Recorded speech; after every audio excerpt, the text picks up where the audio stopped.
Good morning sir. Good மார்னிங்ப்பா. முடிஞ்சிச்சா சுகுமார்? முடிஞ்சிச்சு சார். உனக்கு திருப்தியா? 200% சார். 200%? எப்படிப்பா சொல்ற?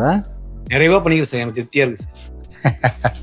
அதெல்லாம் சுகுமார், நம்ம ஒரு வேலை செய்யறோம் அப்படின்னா நம்மளுடைய போட்டியாளர் நம்ம யார் நினைக்கிறோமோ அவங்கள விட குறைந்தபட்சம் 5 விஷயங்களாவது நம்ம மேம்பட்டிருக்கணும். அந்த மாதிரி நம்ம எந்தெந்த விஷயத்துல இது மேம்பட்டிருக்கணும் எனக்கு 1 2 3 4 5 லைனா சொல்லு. சார் நான் புதுமையாக கையால் மிஷின் யூஸ் பண்ண மாட்டேன் சார். எல்லாமே கையால் தான் தேய்ப்பேன். எல்லா இதுவுமே பண்ணுவேன். அதே போல் ட்ரை பண்ணி பூத்துல பெயிண்ட் பூத்துல ஹீட்ரு போட்டு இது பண்ண மாட்டேன். எல்லாம் ட்ரை காய வச்சு தான் நான் செய்வேன். 6 மணிக்கு ஒர்க் ஸ்டார்ட் பண்ணி ஃபுல் பாடி பெயிண்டினாலே தெளிவாக காலையில் மைண்டு நல்லா ஃப்ரீயாகவும் இருக்குது. நம்ம சௌரியத்துக்கு ஃப்ரீயாக செய்யவும் முடியுது சார். வண்டிக்கும் நல்லா எனக்கு திருப்தி கிடைக்குது சார். அருமை சுகுமார். 3 பாயிண்ட்டை கண்டுபிடிச்சிட்ட. 4வது 5வது பாயிண்ட் என்ன டிஃப்ரெண்ட்டு நீ தேடி கண்டுபிடி. அதை கண்டுபிடிச்சி அதை மெயின்டைன் பண்ணா நீ ரொம்ப காலம் இந்த ஃபீல்டில் இருக்கலாம், தனித்துவமாக இருக்கலாம், ராஜாவாக இருக்கலாம். இது இந்த துறைக்கு இல்லை, எந்த துறைக்காக இருந்தாலும் இதுதான் விதி. ரைட்?